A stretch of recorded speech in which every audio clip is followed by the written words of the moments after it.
Good morning. This is another beautiful morning, and we're just talking about something. I don't know if we would like to share, but Lola was trying to paint an instance. You know that period where you have a round figure. Like maybe 500,000 or 1 million, and you don't want to remove even if it's 100 naira because it's now become 900, and then it just reduces the value. But anyways, it's a beautiful morning, and we're so happy to have you join us again. This is your favorite award-winning morning show on the continent. Yes, I said it. Another award is loading. Yes, and that's a period. Oh, that's true.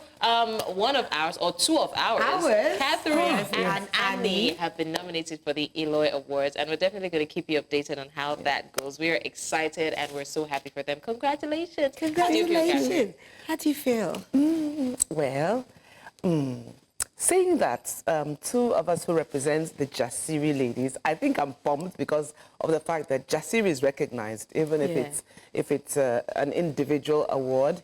And I think that it's just a testament to show that Jasiri is doing something, and our voices are being heard. I think for me that's a kicker, that our voices are being heard all across the continent, and I'm really humbled to be sharing this category with Annie. Aww.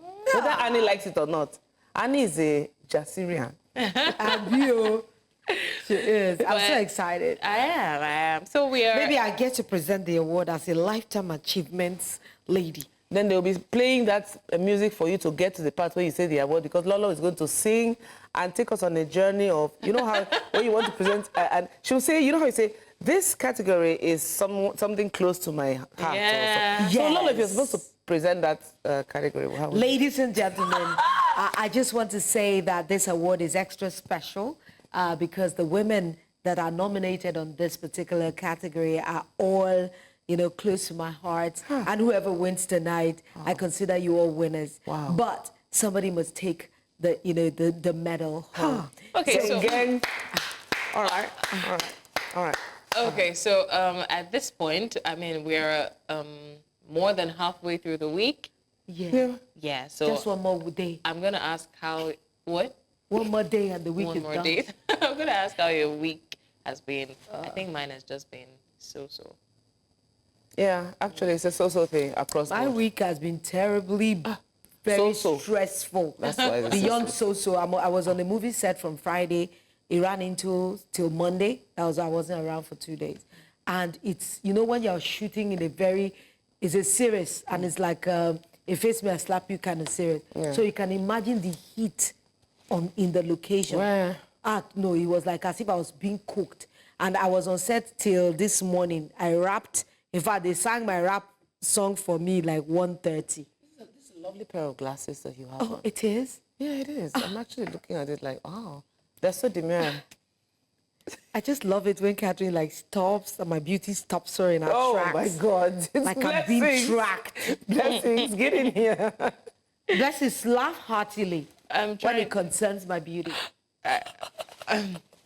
Oh, you're swallowing? How is that?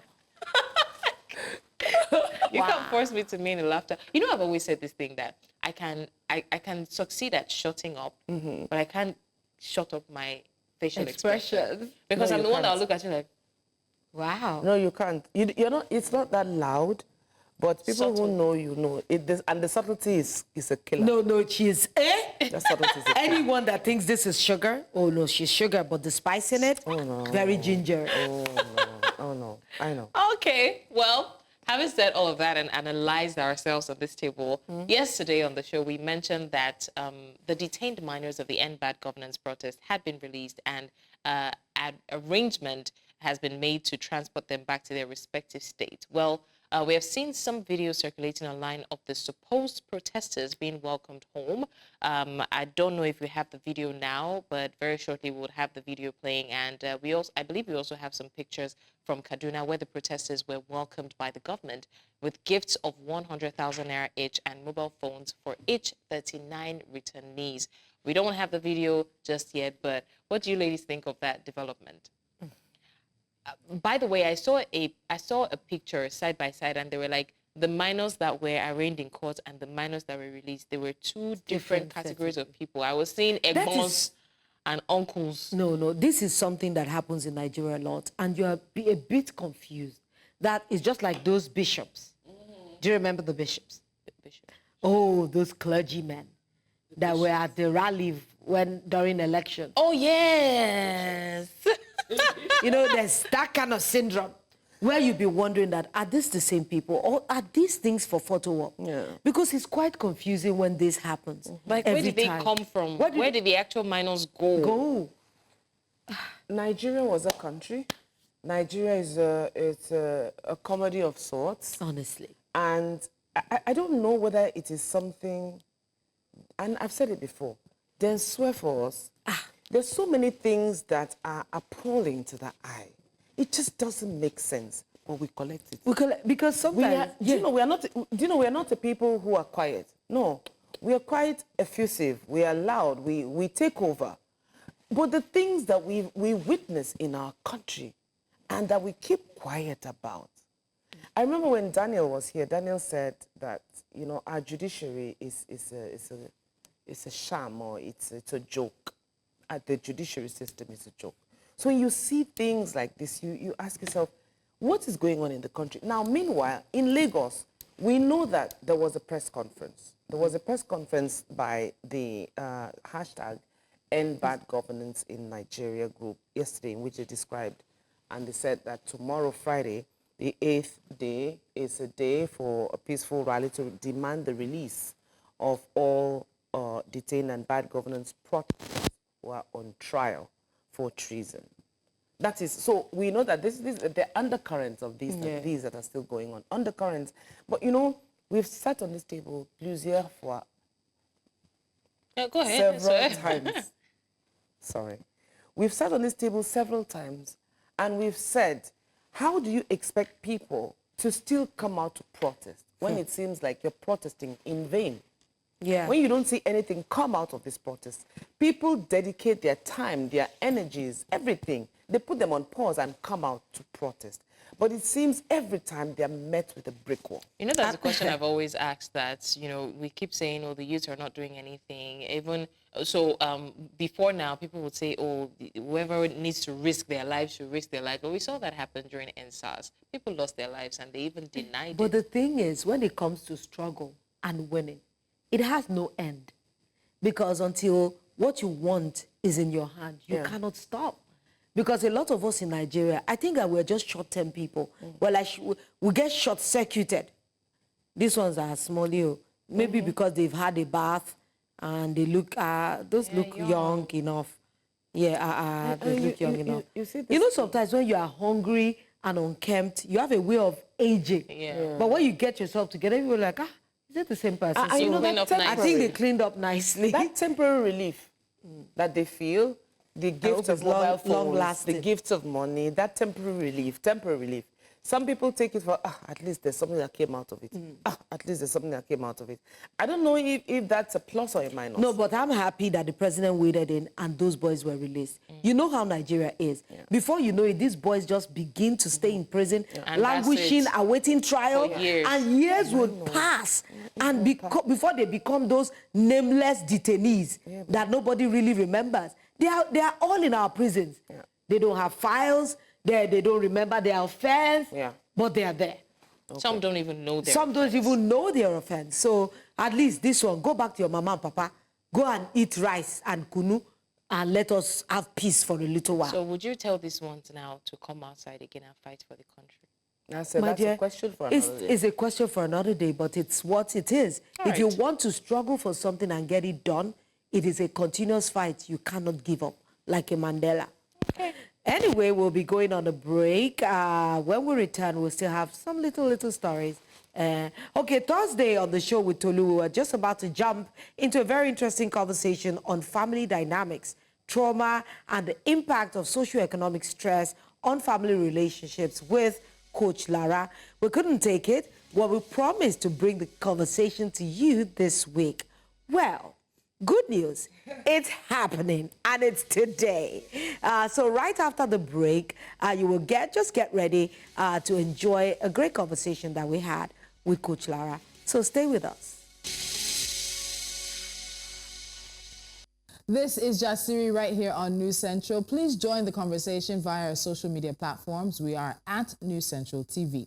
Today, we're exploring family life. Particularly, we want to touch on trauma and how it affects family bonding, a very fundamental elephant in the room that families, particularly here in Africa, seem to ignore.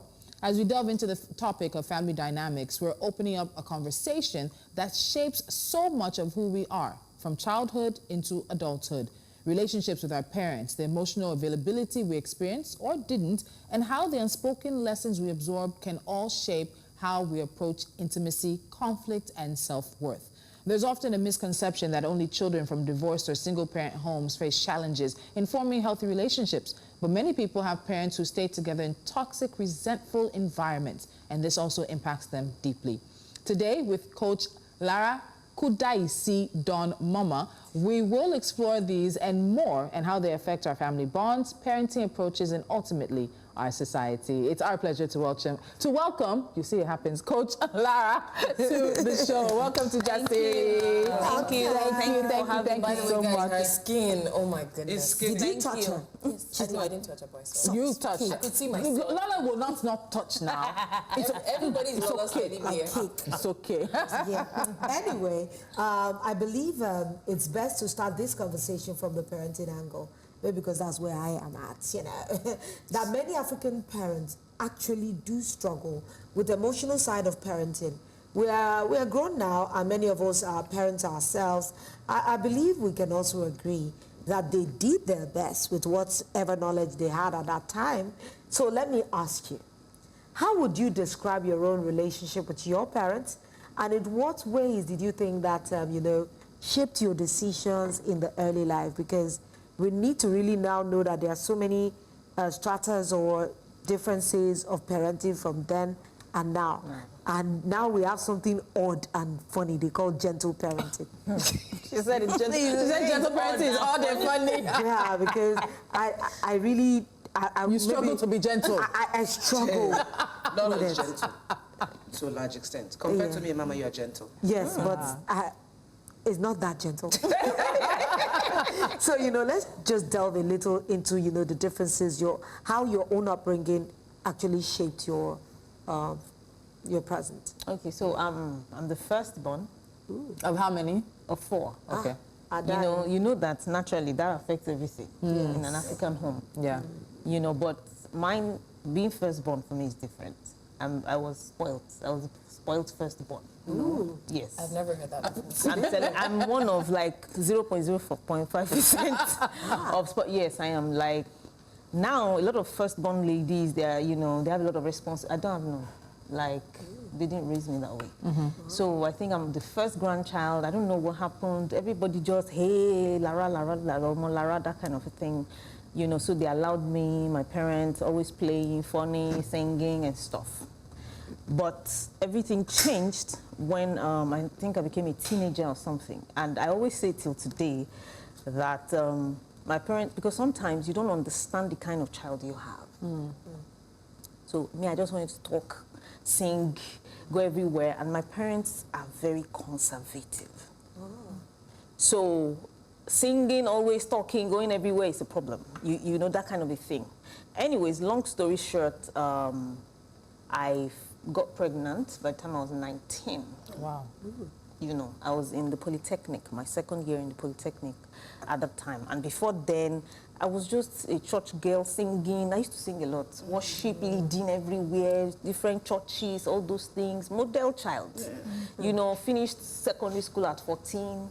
Had all my... But anyways, by the time I got to school, I met the guy before I got to school. So then I had adopted brothers because I'm the first child. I had this thing, like, I don't even know where it came from. Me too, I used to feel like I was too, like I needed an older brother, older sister. So I met some people, they were my family friends, and I adopted them. So what that meant was that they would be the one to tell me what to do. So they introduced me to one of their friends. I was just 17 at the time. That, oh, Lara, you are very easy, very calm guy. And we're in church together, me and this brother. So we knew that sex was out of it. But small, you kiss small today, you touch small tomorrow. One of those days when I got to school, he came to visit me and, hi, did you enter? No, don't enter. There's the small tip kind of thing. So, and everything, I don't know, maybe 1 minute to 20 seconds. So I still felt I was a virgin because I didn't bleed. So I found that I was pregnant when I was 5 months and 2 weeks gone. Jesus. Wow. Yes, You were because gone. I was still thinking I was a virgin until then. Didn't your period stop? No.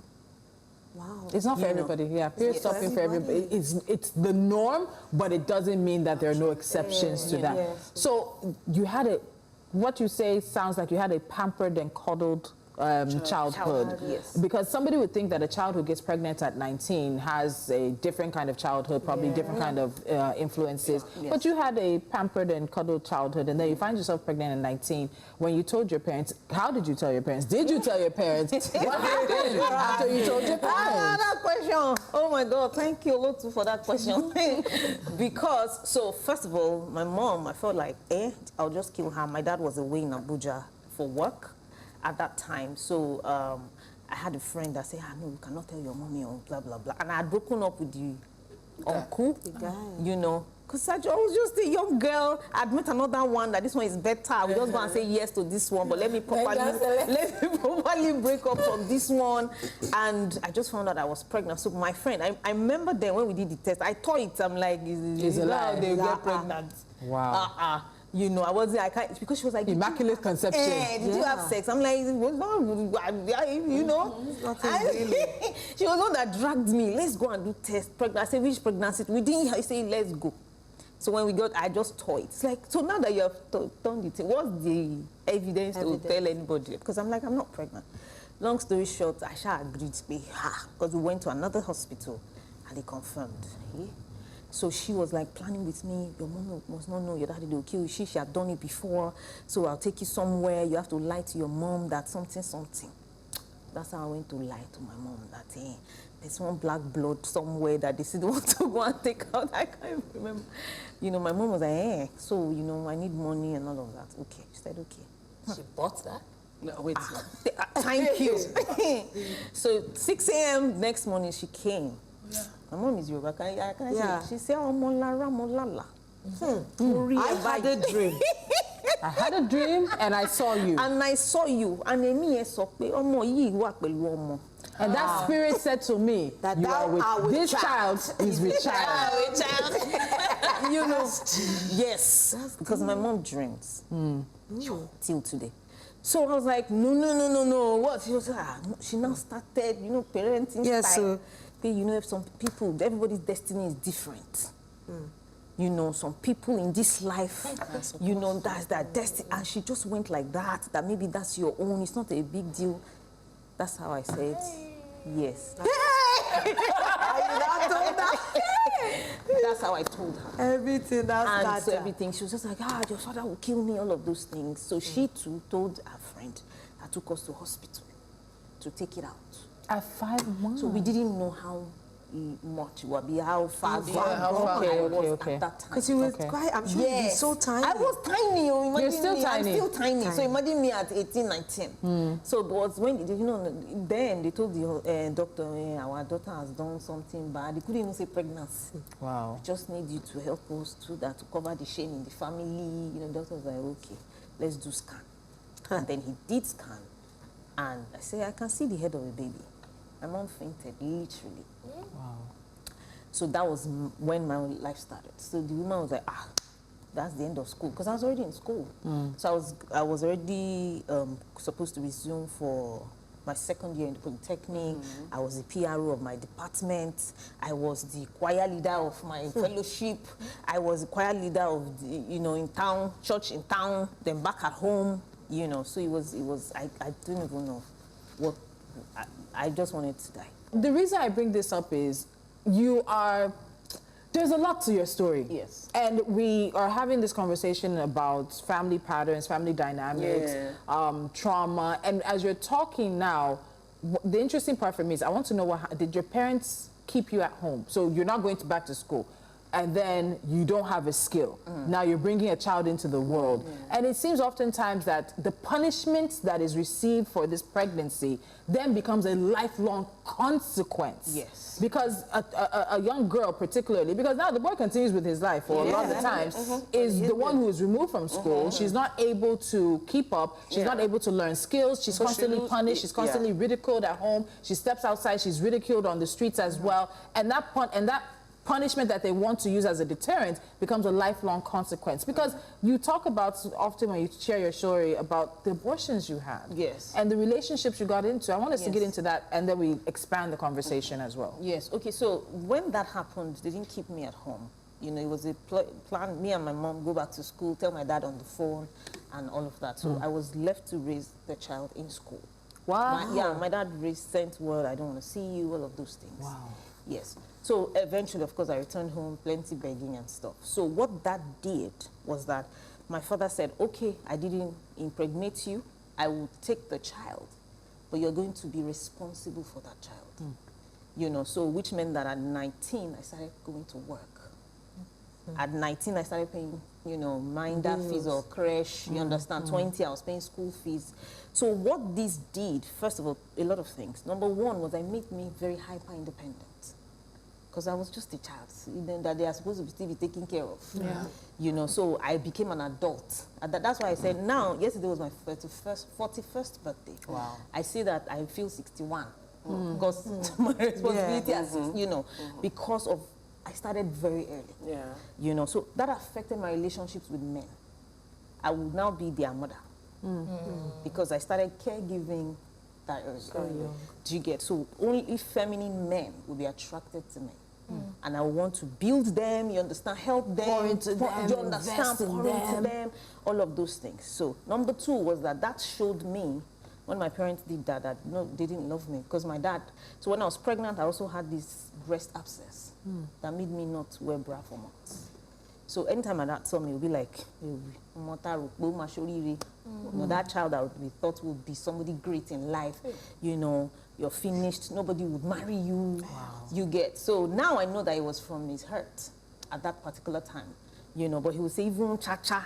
Cha-cha means virgin. Yes, Terror. They not even found husband who will marry you. So I made a decision in my head that I will prove this man wrong and make him swallow his words. But that was the greatest mistake of my life. Because that was when I got into Operation Get Married to Prove Daddy Wrong.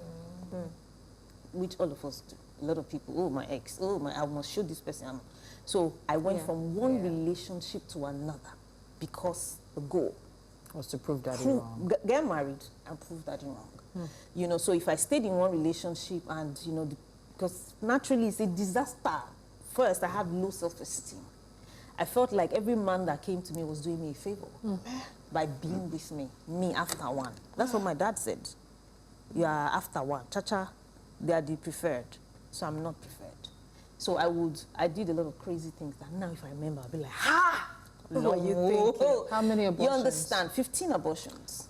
Yes, you know, and God is just faithful because I just didn't, somebody asked me like, did you think? I wasn't thinking. It wouldn't have been. There was no thought to it. It's not just going to happen. It's not, I can't have another child. And then the men dictated, they dictated what was happening. What I did, the pace, anything they said. Because if there was one that would be hanging, if I ever said, no, you say, and you want to marry. You want to marry. So they will use Because that. I feel like slapping some men. You know, sorry. There's so much going on. You know, there's a lot of unpacking to do. Yes. Because if you're a woman that has gone through a lot of trauma, and it's one thing to have gone through it, it's another thing to be able to learn out the from other it side. and come out from the other side. Yes. I want to even take it from another angle. Okay. Because I have a daughter myself, and maybe from the knowledge I have had, that most of the challenges that come to you, if you do not deal with them, they visit your children, especially your girl child. Yes. So how has your experience helped you channel, you know, knowledge or training for your daughter? Thank you. Because that is so key for me. Yes. Because I remember we had a neighbor who had a child early. Oh God, I was a neighbor. I knew how her mother used to treat her. Like anything she did, you what feel there for money? As if whatever bad thing you do, you're going to give your children. You're going to give it to your child. You're going to hand it to your child. So it was quite, but this person I'm talking about, I won't even say she was counseled or guided, but her daughter is doing exceptionally well today. So how do we talk about passing it on? This thing that is like a continuum, generational thing? Oh, this happened. Is it going to happen to my child? Yes. Because I know a lot of people watching probably are in those kind of. And you can, sorry, Lola, you can tap into your own experience of how did you break through all of that. Because sometimes, if you're sitting there and listening to this, I'm sure you're not the only person who's had 15 abortions. So someone would say, between how many years were these abortions had? But based on your experience, how did you break through that? And then, going forward, like Lola and Tolu have added their voices to, how do you break that passing and that continuation? Because whether we like, somehow, subconsciously. Yes. My daughter is 22. She's in university now. And, we had to go to therapy together. Family therapy? Oh, yeah. We had to. Why? Because, I don't know, I've been able to, she knew, I've started sharing these stories since when she was, I can't remember how old. So she knows about it, we talk about it. But it's not enough. Because let me tell you how trauma is passed down. It's a subconscious programming. Wiring. That's why they say, I was listening when you were reading the statistics of single mothers, it's possible that it's not something you do consciously. It's a subconscious decision. So even though she's not, with men or boys, at least for now, that I know and all of that, but you see some traits of behavior. For instance, because she didn't grow up with a dad, she always had issues with older men. Gate man, all of those things, and because I am a therapist, that's what made me sensitive to that. Because anybody who don't have realized that, I just felt like something. Why are you always? I just feel like why you just want to exercise their authority? What's the meaning of that? And teenagers with. So I started saying that this thing, and then I had a son after and a divorce. So I saw that my son was becoming feminist. So all of us we pack ourselves. You understand? And we have been in therapy for a while now. So, but how did I break free? Was that I had a divorce. So let me back up. So I got married. In fact, before I got married, there was one terrible last relationship that happened in church. I had grown up, at least I was 29 at that time, so I was ready, or 28, something like that. Like, I've rededicated my life to God. God, I will not do abortion again. Help me, I will not. So I met this guy, we were birthday mates. So I was like, this is Jesus. This is Jesus. He met my child, he loved my child. He was born-again Christian, like a pastor that people will call and agree, you understand? My side child is sick, he will say, call me at so time, we'll pray, and do you understand? And they will agree. So I'm like, oh God, this is perfect. And you're grateful. Yeah, like, God, thank you for this reward, compensation. So, but we did the do again. We had sex, and then I got pregnant again. So, After you had gotten married, or before you got married? Before getting married. With the pastor? Yes. Okay. So, at this point, I was like, I was older. I can't do this anymore. Who knows how many children is even remaining in the stomach? We're going to get married. Let's just say, no, they're going to stop. Because I was in the choir, I was a worshiper. He's, training to be a pastor. They're going to suspend us. We come back, but we get married and all of that. He said, no. One day he came and said, well, if you decide to keep the pregnancy, that's the end of this relationship. I'm out. Did he know about the abortion? Oh, yeah. So somehow he was confident that you would take it out. Yes, because I told him that, what if I don't have kids? He said, I should be the one saying that. You already have one. Don't worry. God will do it. Anyway, I took it out, and 7 days after I came and said it was out of the relationship. Yes. So that took me on another trajectory. I went to spiritual angle. I fasted for 40 days to get my man back, because I would strip naked in the middle of the night. I kid you not. I would pray. I'll put his picture. I'll anoint it. The devil is trying to truncate my marital destiny. I will not, take this one. It's not going. This one, but he went. So it was during that period of reflection. That was when I heard, to be honest, a voice that said, first of all, you wouldn't have married this guy. I'm like, God, why? You made him an idol. Secondly, you're supposed to go and share your story and help people. How? Share which story? No boyfriend, no husband. How in Nigeria? I'm like, this must be the devil. I'm not doing nothing. I'm not doing nothing. You know, so I didn't listen. But do you know that in the next 8 months, everything I did scattered. Like, yeah, everything. I had the marketing and media account, everything. So something just kept telling me, there's something, go and do this thing. So I wasn't married. I didn't have a boyfriend, though. I just went on Facebook. July 2nd, 2012 was my daughter's 10th birthday. I taken a picture. You know, I didn't used to announce that I had a child. So that was the first time. So I started sharing my life story. And then I'll put morale at the end, morale. I just wanted to share it and go back to what I was doing, but I didn't know that that was the beginning of this journey. Of this journey. Yeah. And it feels like in healing yourself, you're also making yourself, I'll say it, an instrument to heal others. Yes. Others. Yes, you know, there was something you spoke about in terms of the words your parents say, and I'm sitting here, I won't tell you people how old I am, you know I'm 16 forever, but I remember 2 times in my life, particular words that my father said to me that as a grown woman, I cannot forget. And I think too many African parents, they do not realize the power of their words. Yes. We have conversations sometimes and we'll joke and we say African parents have left the group chats when it comes to being emotionally available, apologizing to their children, hearing their children out. And it is them doing how they knew to do at the time with the understanding that they have. So many of us can give our parents grace. I sat my mom down a few years ago, and after being married for that time about 7 years, we're married almost 12 years now, and I had to say, I give you grace. Yes. I understand now, you know. And so we're going to go on a break, but I want us to think about how we can be different parents to this next generation of African children, because they need us to do better because now we know better, right? Yeah. Let's take a quick break. We'll be back with Coach Lara after this, and of course looking at other conversations around generational trauma and making sure that we do break the cycle. Stay with us.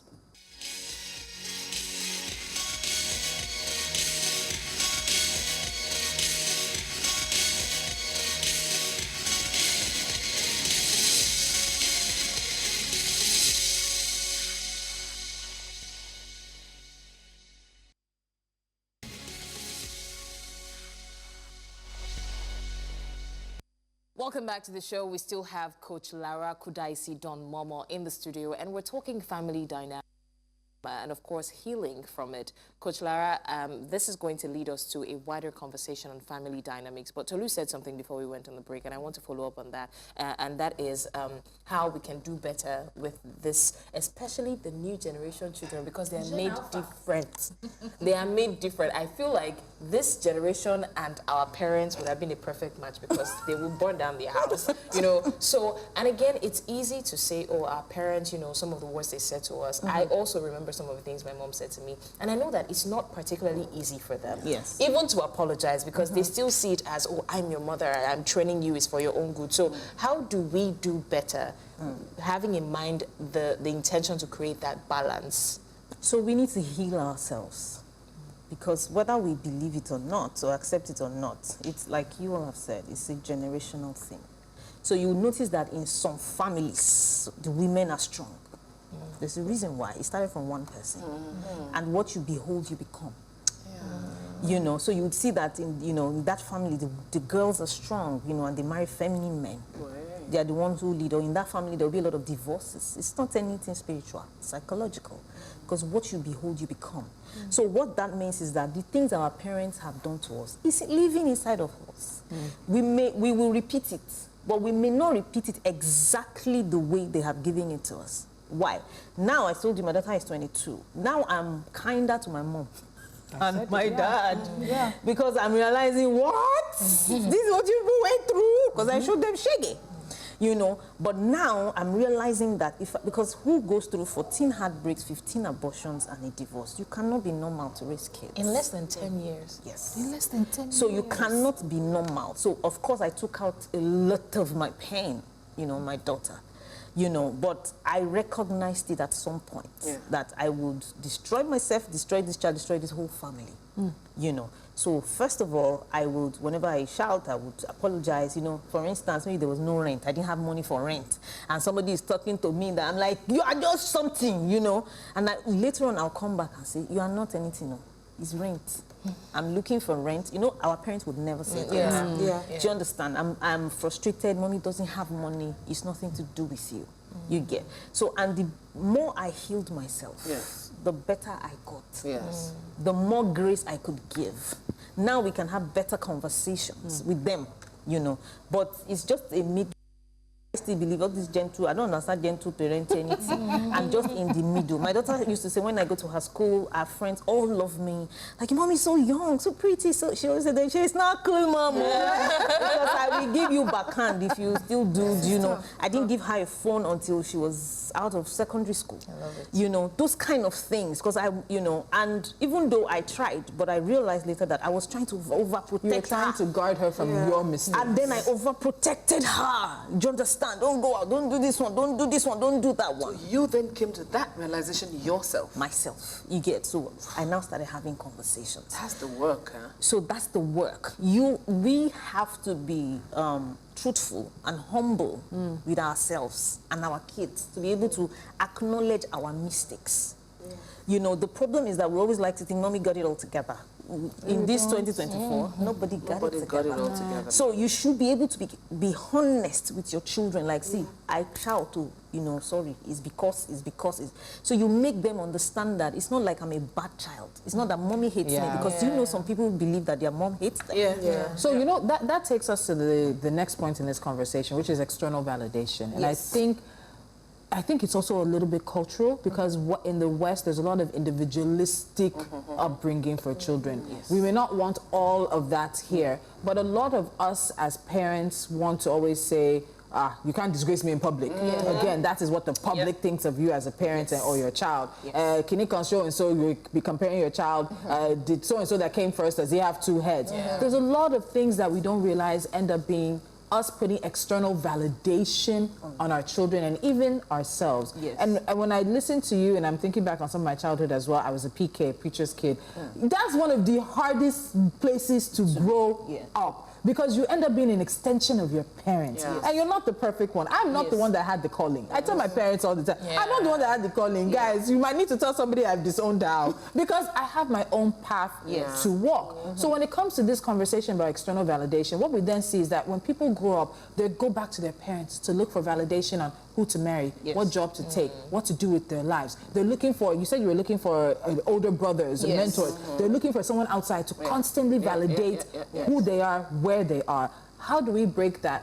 But coming back to parenting, being able to give our children an African foundation, but not one that's tied to external validation from anybody and everybody.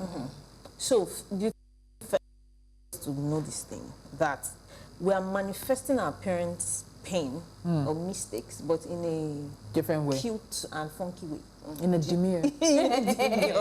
Demure way. Because that's, if you look at it, you know, I said earlier, my mom used to shout, you know. It wasn't until, and I didn't like it.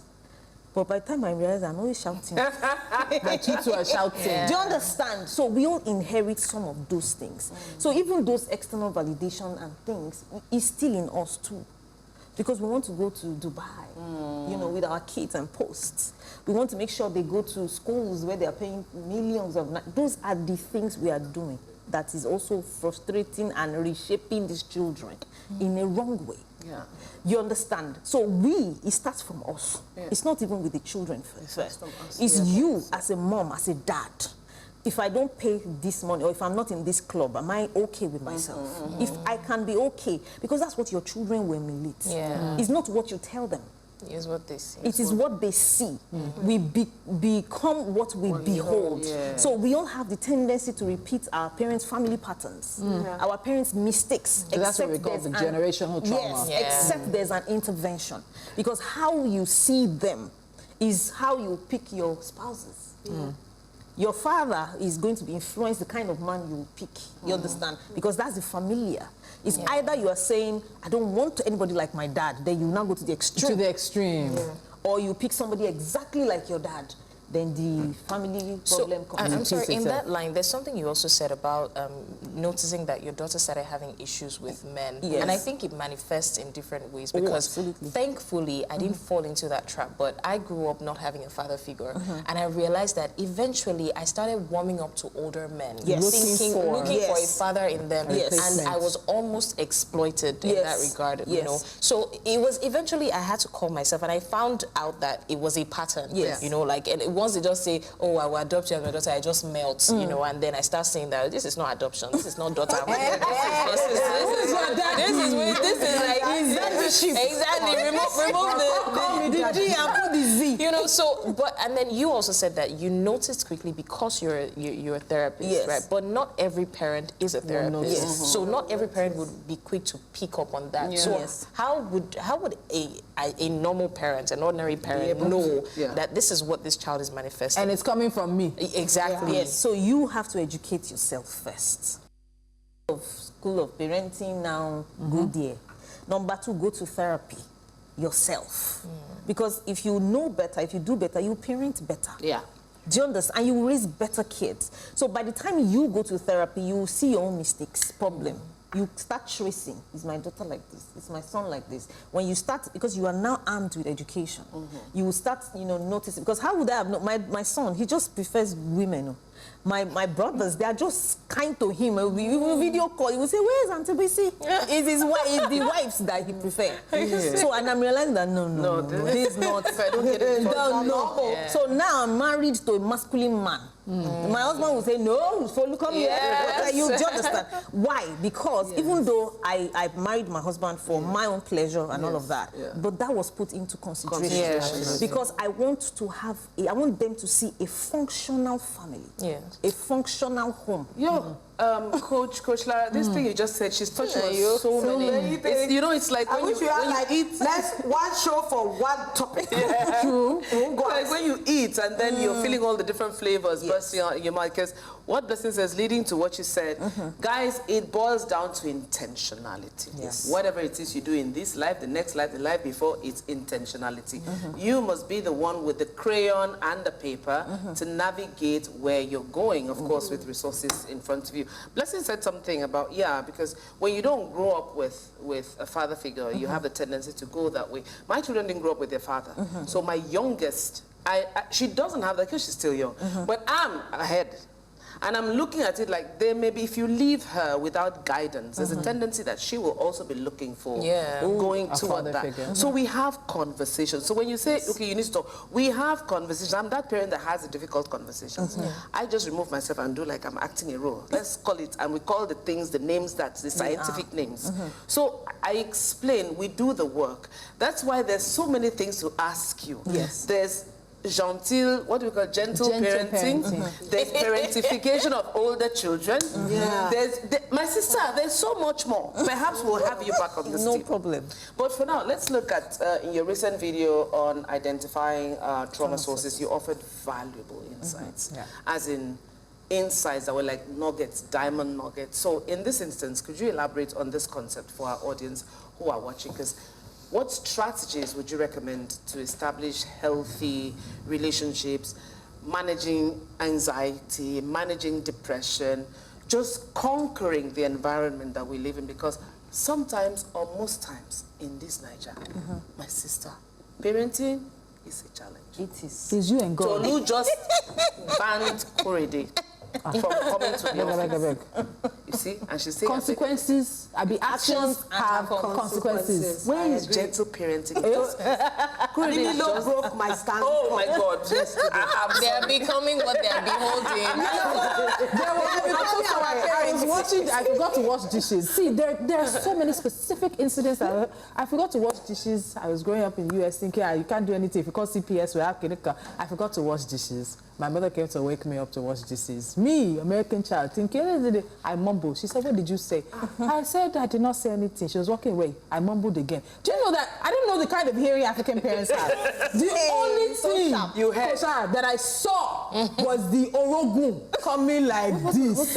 Orogun, And my sister will now tell me that I got the gentle mother. That by the time I was born as the last child, mom eating raw. That's sick landed on you. My God. So, Coach Lara, please. Wow. I'm still all right. So I always talk about, first of all, everything starts from childhood. Yeah. Absolutely. All traumas. A lot of the traumas with depression, anxiety, it starts from childhood. So I say there are different sources of pain. There's a primary source of pain, secondary source of pain, and tertiary source of pain. So, but we focus on the tertiary, meaning that I'm depressed. Yeah. What's wrong? But how did you get there? If you were raised in a home where there's a lot of pressure, you understand, to what's that thing now? To be perfect, to be first, to everything. I know people like that they can't make decisions because, you know, they're afraid. And do you know what that means? It will make you miss opportunities. Yes. You now say, oh, it's not my portion, it's not my own. The water you drink will not pass. It's not true. It has passed since. So all these things are learned from home. Yeah. So you have panic attack when you're supposed to make a decision. When you're in a relationship, the kind of people you choose, they are learned from home. You get what I mean? Yeah. So your primary source of pain is how you were raised. What were those things that you beheld as a child? Yeah. If your mother was strict, you would either turn out to be the strict one or the passive one that chooses only strict people. Yeah. So if you grew up under domestic violence, you will either be the aggressor or choose the aggressors, the victims. Yeah. So that's where it starts from. Yeah. So, but when you go to a therapist or a coach, you tell them, oh, my husband is beating me. Yeah. But where did it come from? So, because if you leave that husband now, trust me, you still choose somebody like that. You know. Yeah, a lot of victims, unfortunately, normal. Do you understand? Yeah. You will still choose somebody like that with another flavor. Do you understand? So that one may not be beating you physically, he'll be beating you with the words of his mouth. Because that is what you grew up with. You know, and it's not that you will see these things when you are dating them. Yeah. But the good things, for instance, maybe you grew up under a controlling father. So when you see a man, you say he's masculine. He makes decisions. Meanwhile, it's going to manifest because there's a flip side of everything. Do you understand? Yeah. Somebody can be calm and is also boring. There's the flip side.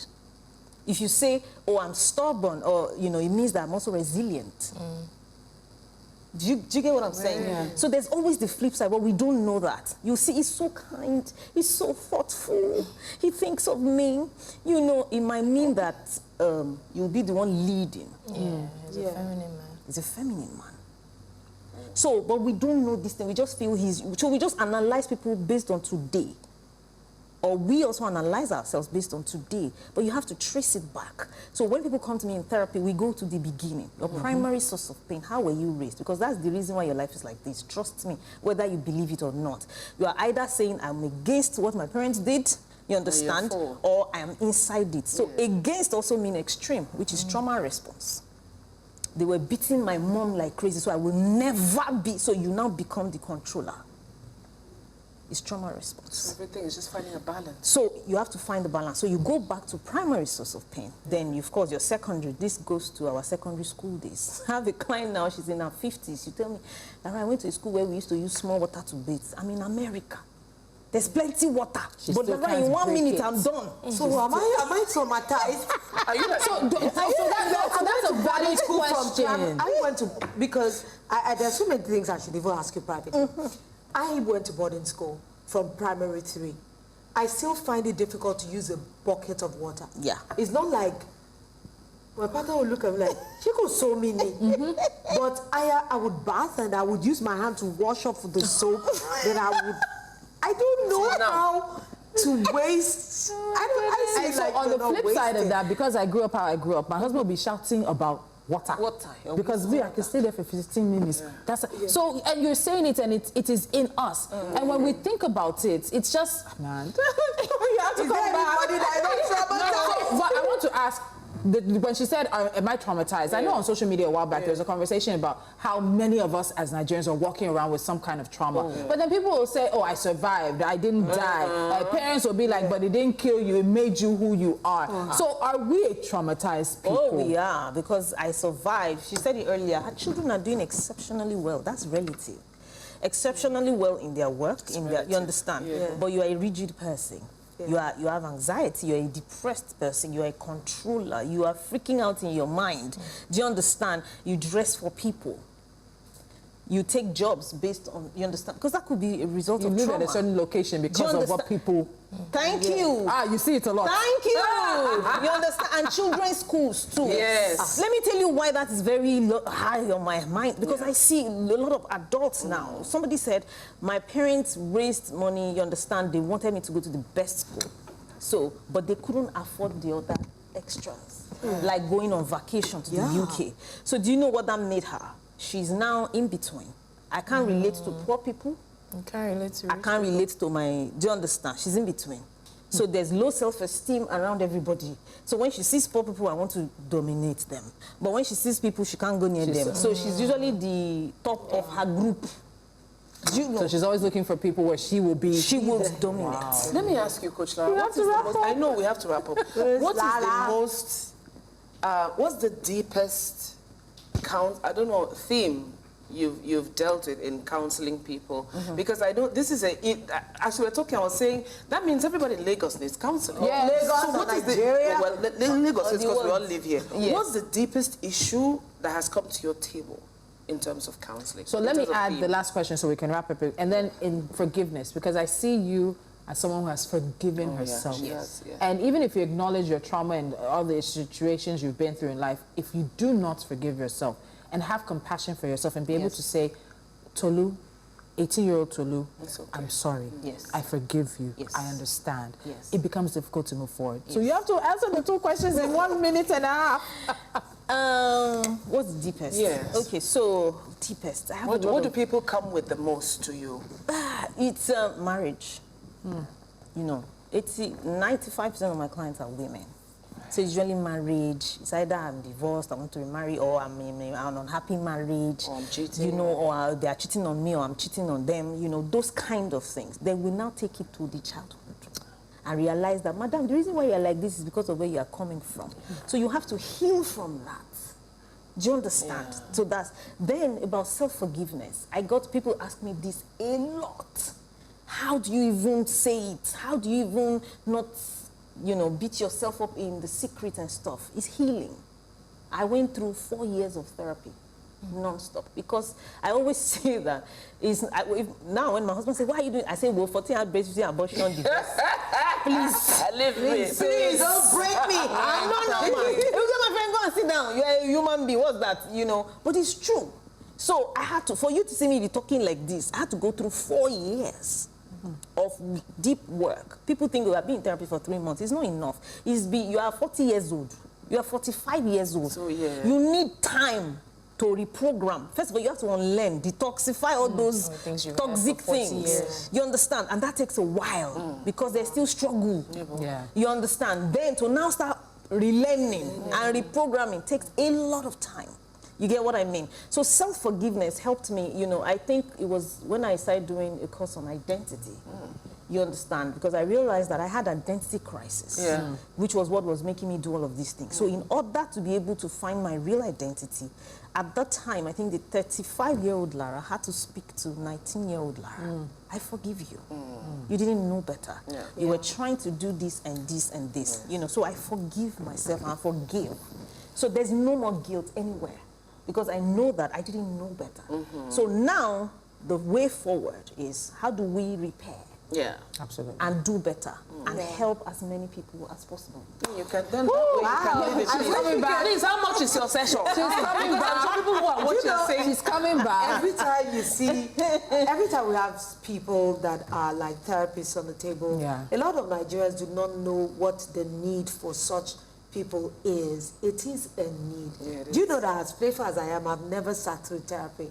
It's something that terrifies me. Before they say, you now bring out something from your heart that you didn't want to. That's when that Diola sits here. I'm always like, no, I don't want to do this. Anyway, I want to say a very big thank you to you, Coach Lara, Momo. You have to come back. Absolutely. Because I doubt if anybody can have you as a one-time guest. It's not enough. It's not enough. All right, we need 4 years of you. I need therapy for blessings. Traumatized. Can we go now? no, they do. It's the royal way. Please carry. Yeah, it's therapy. Yeah.